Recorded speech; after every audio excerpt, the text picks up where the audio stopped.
Steve Chriscole. My time here is to do with explaining to you something about myself, my experience as a martial artist over a few years, and just tell you something about the type of work that I've been doing in terms of research and practice in my karate. So that's basically me, and that's us here today.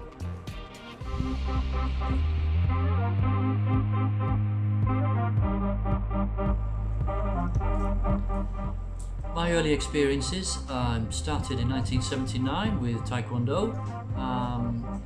I was in the Air Force at the time, and it was a really great time. I loved doing the Taekwondo of the day, and I make this distinction because I'm afraid Taekwondo seems to have changed an awful lot in the subsequent years.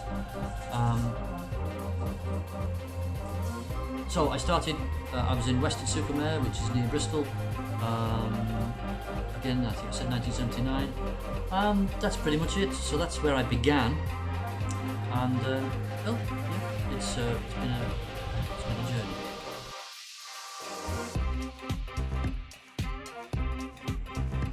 From that point of learning Taekwondo initially for about a year until I was posted, and let's remember I was in the military, so the military like to post you every 2 or 3 years. So every time I got posted, I had to start a new thing. So Taekwondo at Locking, which is the place in Weston-super-Mare, lasted about a year, and then I moved on, and so on like that. So I ended up doing Taekwondo and then at least two styles of karate. Did I settle on one in particular? It kind of felt like I settled on Wadaroo when I'd been to Ireland and I learned it there as well. I kind of felt Wadaroo was the way I was going, but then I decided to stop training. I'd been training with an interlude, I should say, of about a year and a half when I had a nasty motorbike accident, and so around about 1987-ish, I decided to stop. Family life, etc. got in the way, so I became unfit and fat.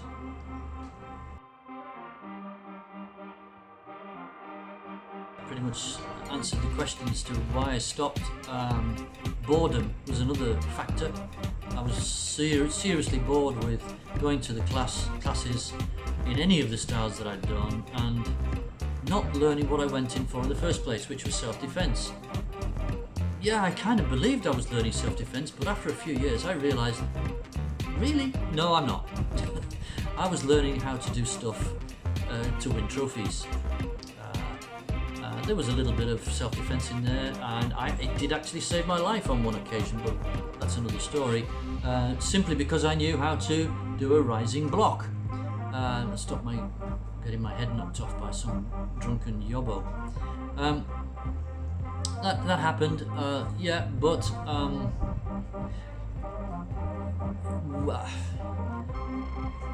what brought me back actually was an advert that I saw in the local paper, and this advert, it showed me that this particular club that I was thinking of joining, they were doing quite a lot of other stuff. Yeah, they were doing Shotokan Karate, they said, okay, but they were doing stuff that was Aikido, Jujutsu, and Kenjutsu, swordsmanship. And I thought, oh, this sounds interesting. Went along, joined, and that was me. And I got the bug restarted, if you like, the fire relit, as it were.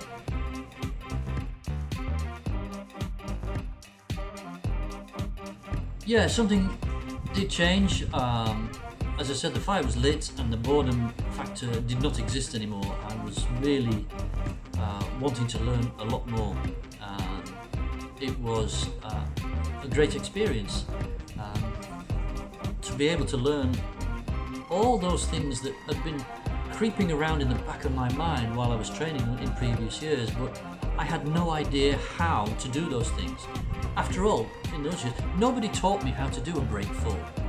Nobody taught me how to do a throw, or any of the other techniques that you might associate with a Japanese martial art. I was starting to learn them. Ooh, wow. And I like a challenge, so this was a challenge for me. I had a lot more to learn. Yes. So I was as happy as you can imagine.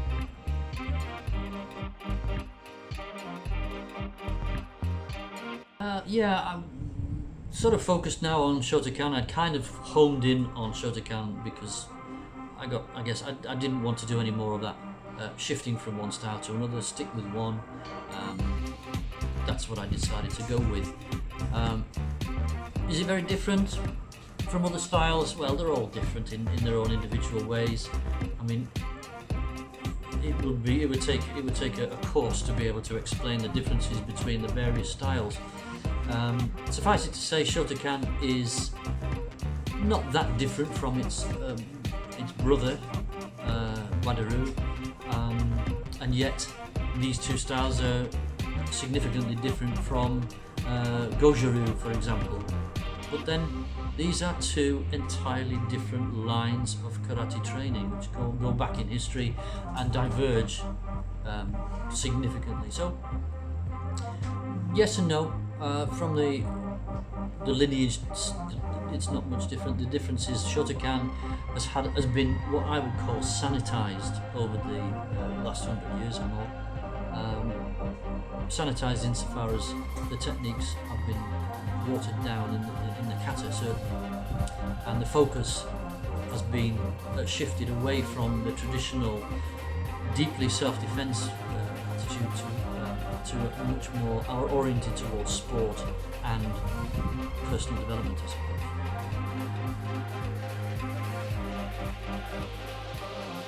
So one of the most important facets for me, and certainly has been historically, maybe not in your lifetime but certainly before, has been that of kata. Kata being a set of movements that you do one after the other, sort of in a dance fashion without the music. And this kata is a very integral part of karate training. After all, that's where it began.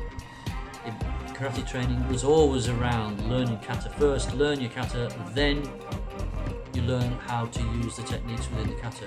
And that was the way it was done. The way that we do it today, mostly, is totally different.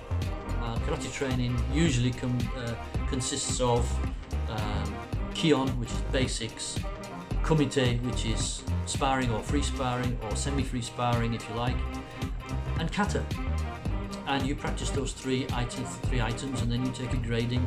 But the three parts don't seem to be connected in any way. And that's certainly how I felt when I was doing it originally. So kata is the center of karate. It always was. Unfortunately, it's not now. I believe it should be, but that's just me.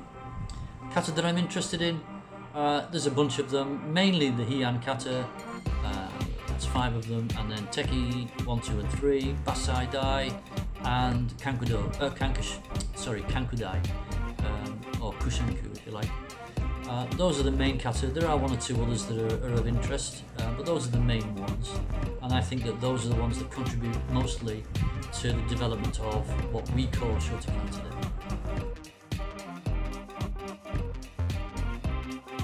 Yeah, in my book I do talk very much about kata and what I've termed kata-based training. Now, I'm not the only person that uses that phrase, but kata-based training means that you everything revolves from that kata. So learn the kata first, then you need to know and need to be taught, or in my case, as I've done, learn them for myself through research, the different and appropriate sets of applications from each kata. Then, of course, you need to work along with a partner, and that partner you then need to work through the applications that you've learned. So it's a long process and quite a dangerous one as well if you're not careful. So kata-based training needs great care, and it should be done, and as I've sort of explained in my book, you can do it with certain levels of, shall we say, enthusiasm, perhaps is the right word. So it's It's not the same as sparring as you would do, as you would see in a competition. There has to be an element of predetermined techniques, because these techniques are extremely dangerous.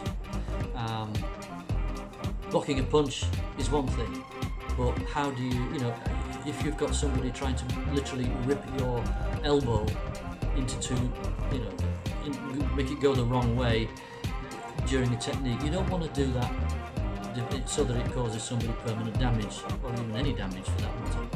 So it has to be done carefully. But as I say, I explain all of that in my book.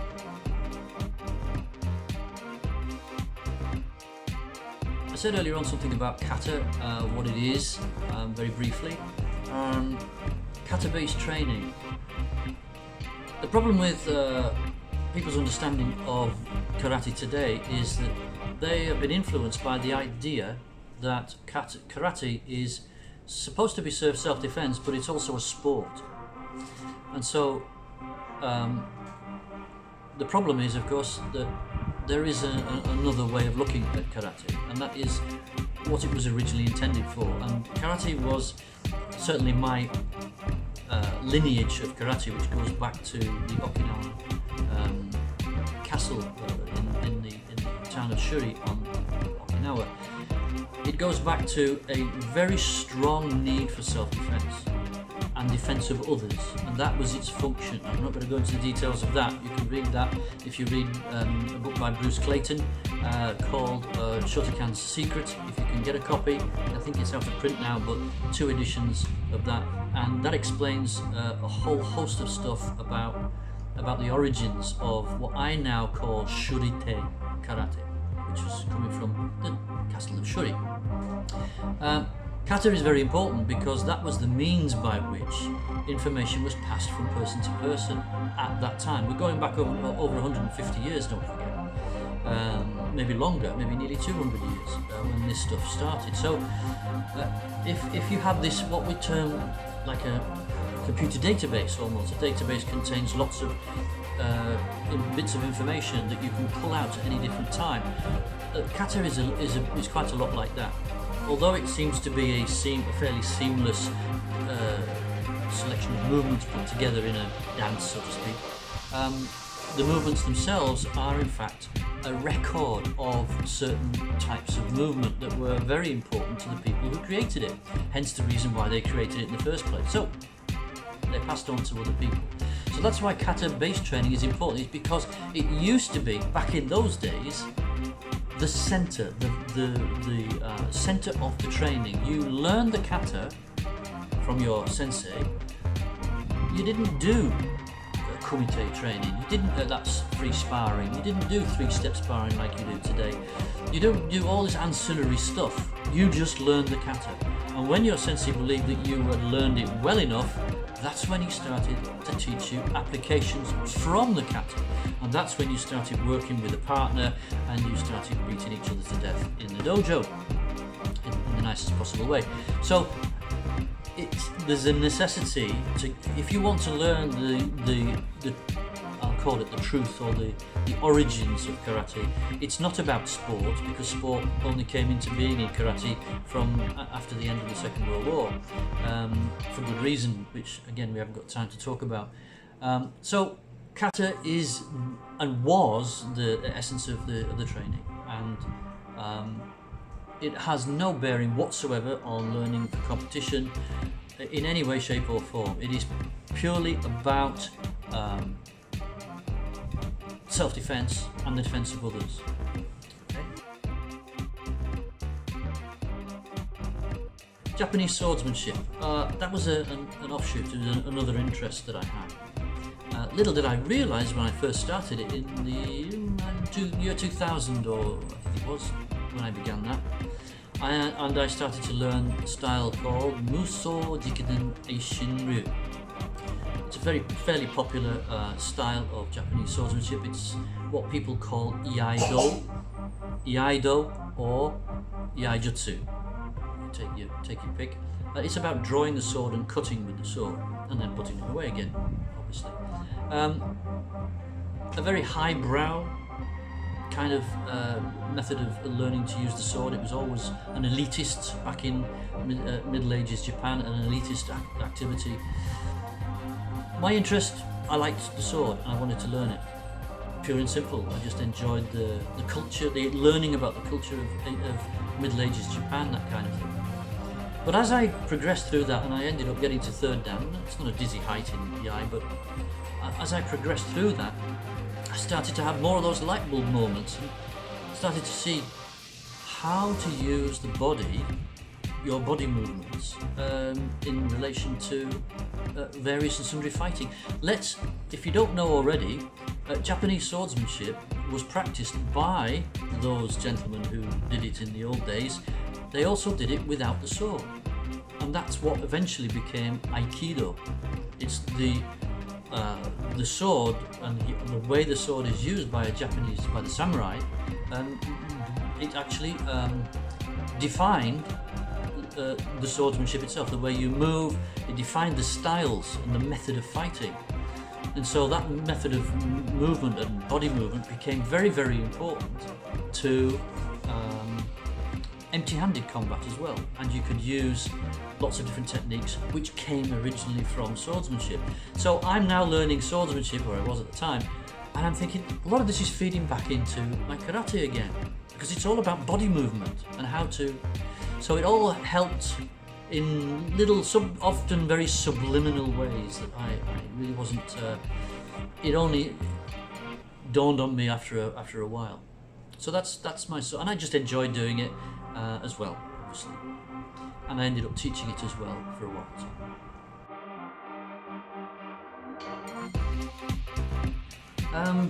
Use of weapons. Well, I've already mentioned something about the sword and how that sort of feeds into movement and so on and so on.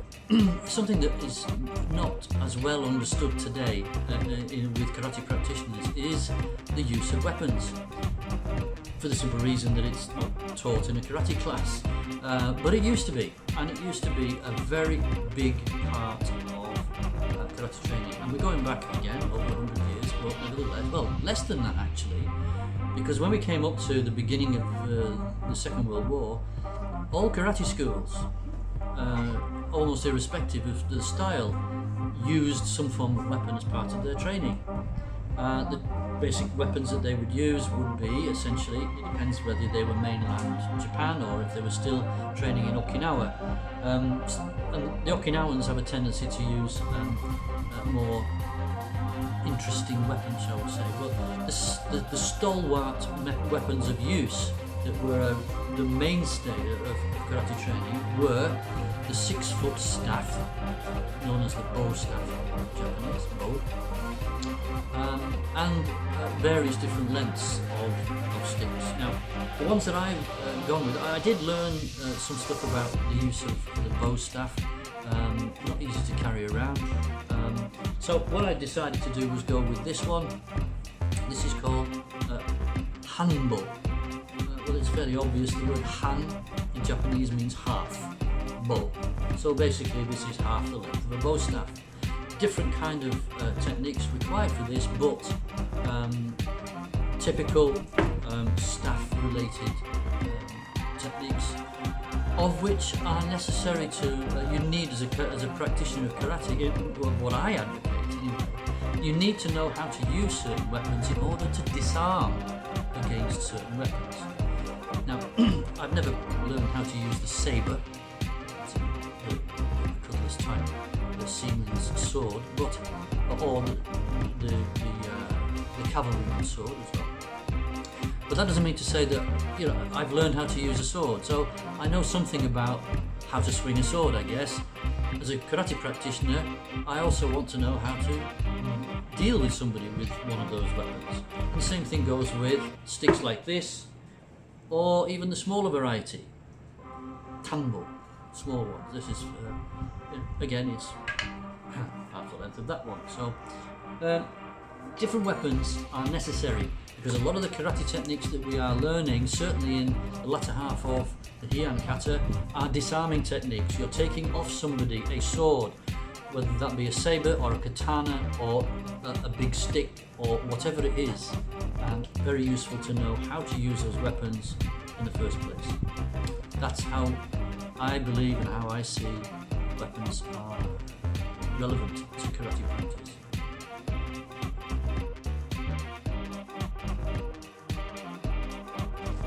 Yes, I've written a book called Okinawan Shuri-te. It has a subtitle as well. Why did I start to write it? All the research that I've been talking about, the stuff about learning about kata and what was inside there, I started to learn a great deal about, and I was so very, very surprised at what I was finding.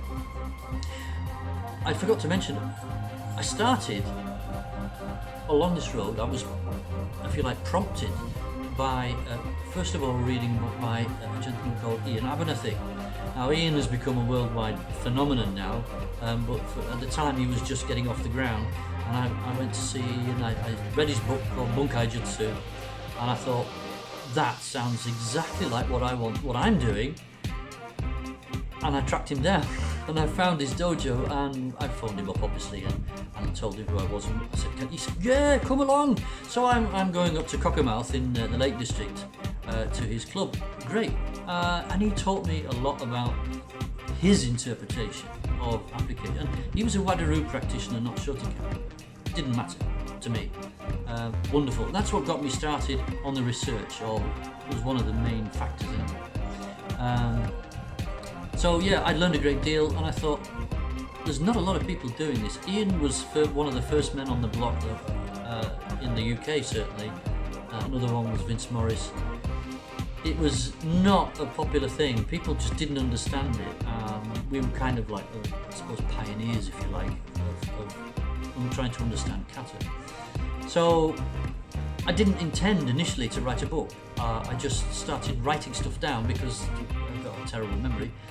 And I just wrote them down as I went through, and I literally had to take each kata. I started with Heian Shodan, the first major kata in the Shotokan, and piece by piece I had to learn how to take these kata to pieces. I had so much to learn. Well, thankfully I was learning from the best. I was learning from Ian and another chap called Bill Berger, and some other people as well, all very useful. And eventually, all of this, I'd got so much down on paper, and I'd started to learn so much. I thought, I need to categorise this properly. So it ended up being a book, basically, and that's pretty much why I wrote the book, I suppose. The process of research, I haven't got time to tell you about that, because it's really, really, really complicated is not the right word. Involved, perhaps, is the best word. What I'll say to you is that following the advice of, I think it was Bill Berger who first wrote down, and well, both him and Ian, they decided on a set of rules, if you like, for how you examine a piece of kata. And for every single movement that you are looking at in a kata, there are at least 14 separate things to consider. I'm not talking about techniques, I'm talking about ways that you must look at the kata and look at your imaginary opponent and to decide, what is the attack that's coming? What is the defense that I'm using based on the movements in the kata? And I'm not going to list them here because we'll be here until Christmas, but it's a long, drawn-out process, hours of standing around, waving your arms about, and then standing there, staring into space, as you sort of mull over the mental picture of what it is you've just been trying to do, and then trying to write that down. So it's quite an involved process, but in the end, for me, worthwhile.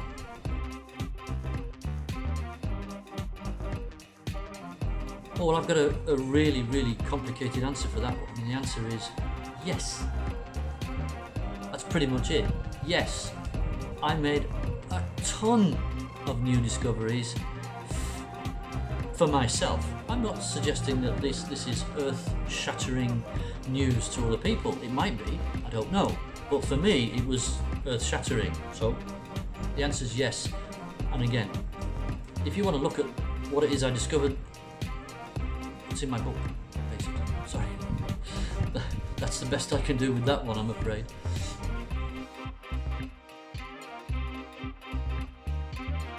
No, I don't. I don't believe that anybody's view is the right view.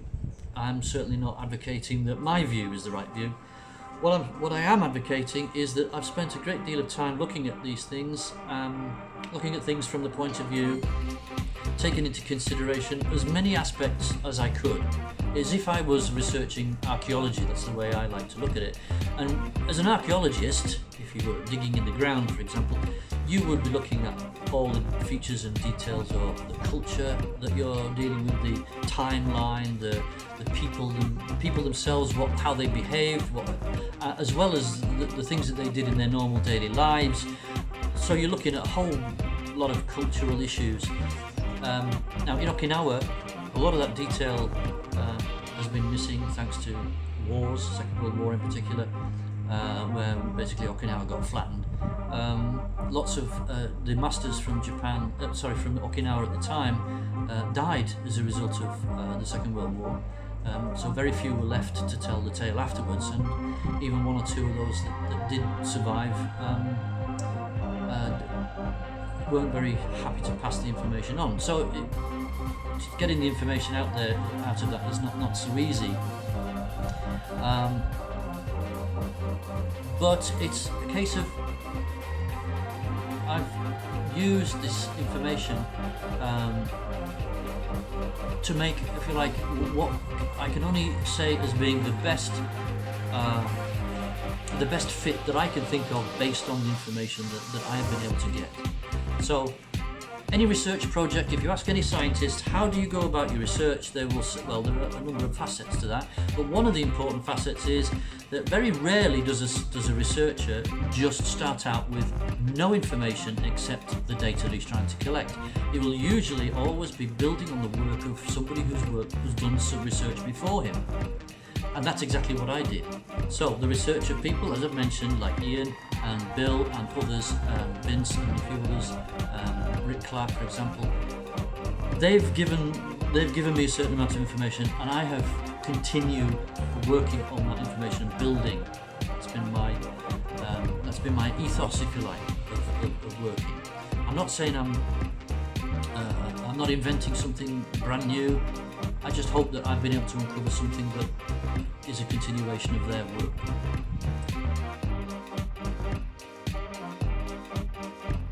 A lot of people would say, what a complete waste of time.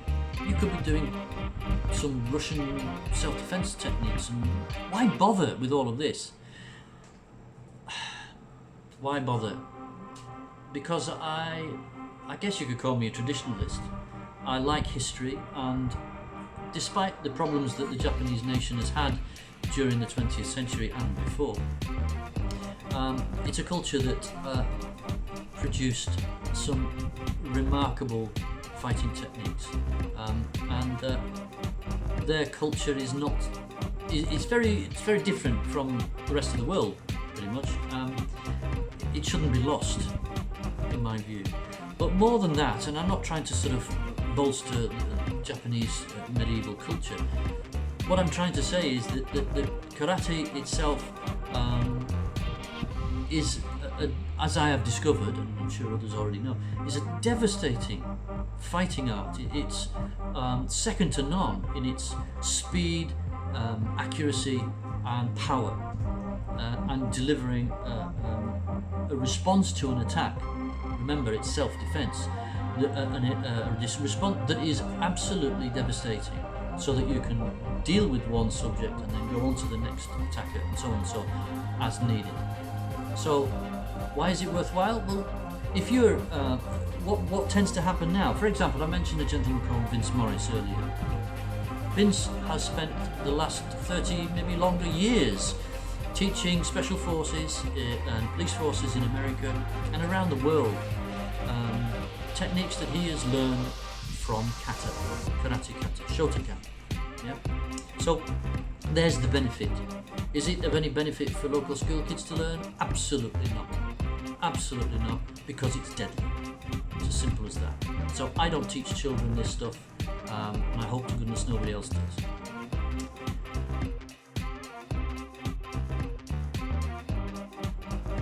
Well, as I just sort of said something about the not teaching children, this stuff that I have learned and discovered goes way far and above the kind of things that I was learning when I first started my martial arts training. It is pretty devastating. I don't want to teach anybody anymore.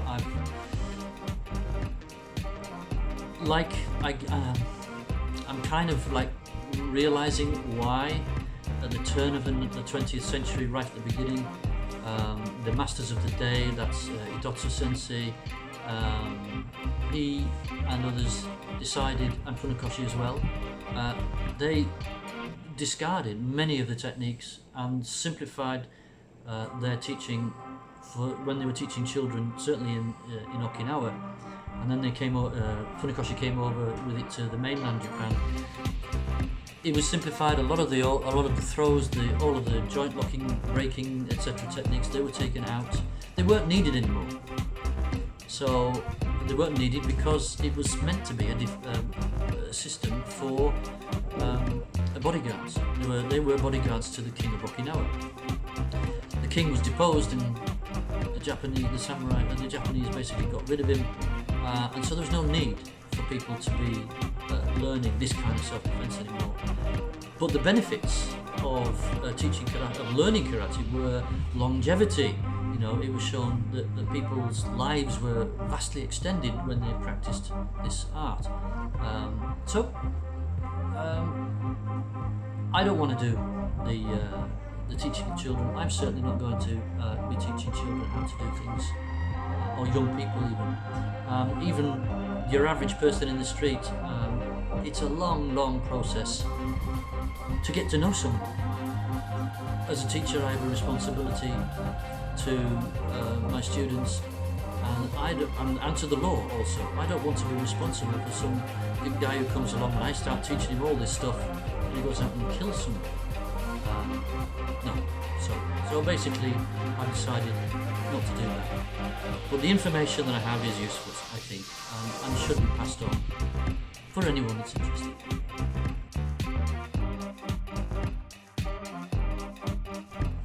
Plans for the future? Yes, I'm looking at applications for other kata.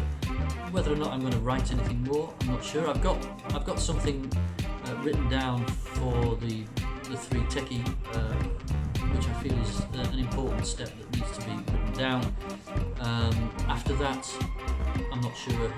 It depends how the Lord leads me in life, etc. Because I'm here now in a different part of the world with a different focus in my life. So I'm not sure what will happen in the future. But the book is there. It's there for people to see, and hopefully it will be of benefit to some people. It may give some insight to practitioners, so that they can get a wider view, if you like, of the karate that they study. And I hope that they will appreciate more the historical context. See, I call this, because I've done the swordsmanship, that's known as koryu in Japanese. Koryu means classical, and anything that's koryu should never be changed, because what's the story there? It just shouldn't. It's like a classical art. You don't want to change a classical art. You don't want to make it a modern art, do you? It's a classical art. Well, this stuff that we were handed back in the day was classical. It came to an end. It stopped. But then somebody decided to change it and pass it on and make it a more modern art. There is a use, and there is a need to understand, I think, where this karate came from that you practice today. And people should have the option and the alternative to be able to learn more about the more, how shall we say, the more complex aspects, the more historical aspects of this art. That's all.